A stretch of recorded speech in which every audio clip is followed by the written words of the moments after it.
Hey Nagani, well it looks like winter finally is around the corner, and now that summer's over, I wanted to take a look back at some of the projects that the city has worked on over the recent months to include more accessibility for all.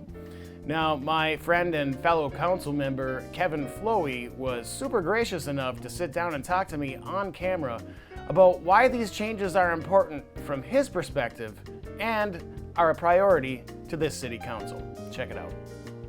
You know, we've got a couple projects that we've been working on lately here at the park and with the senior center and over at the beach on Teal Lake.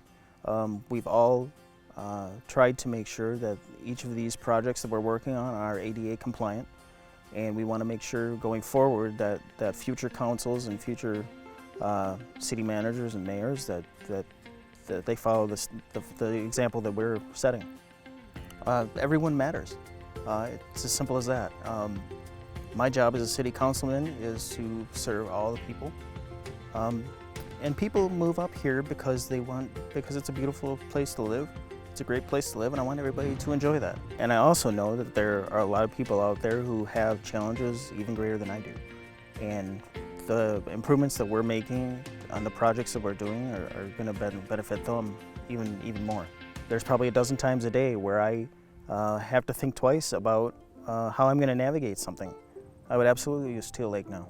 The fact that there's a ramp down there that I can just use and walk down there and be right on the beach, it's awesome, it's perfect, I love it. I'm excited to be part of this project to provide access to City Hall. A lot of people have to go down there at some point or another for business purposes or what have you, things that they need to get done with the city.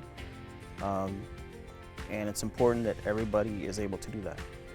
You know, when I was first elected to council in 2019, and we were just getting started with the city, with the senior center, you know, it's really cool 3 years later to see the progress that was made in the ADA compliance. That, you know, people now have access to this, and it's one of the things that we've done in the last 3 years that I'm really proud of.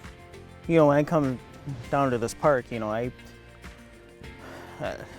realize, you know, I can get down this okay, but I think about somebody who might be in a wheelchair, you know, and the difficulties that they might have doing that.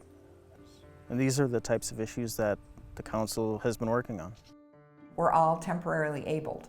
So at any given time, a person may find themselves with a disability, whether it's from an illness or an accident. My colleague Dave has a broken foot right now, so he is temporarily disabled. Or you might have a condition that develops over your lifetime or as you age. The thing that we appreciate and like is when someone will involve us from the beginning with a project so that we can participate in the planning stages, so that we can look over any design plans. And Nagani does call us and asks us to be involved from the beginning. The accessible kayak launch on Teal Lake is a project that SAIL was involved with from the beginning, and that has turned out well. And now we're a couple of staff people from SAIL are on the steering committee for the sensory playground that's being developed.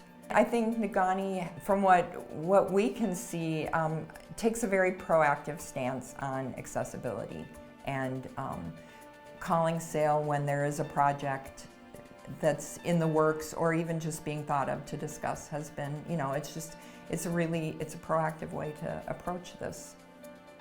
You know, to live in a community that takes my needs into consideration means a lot.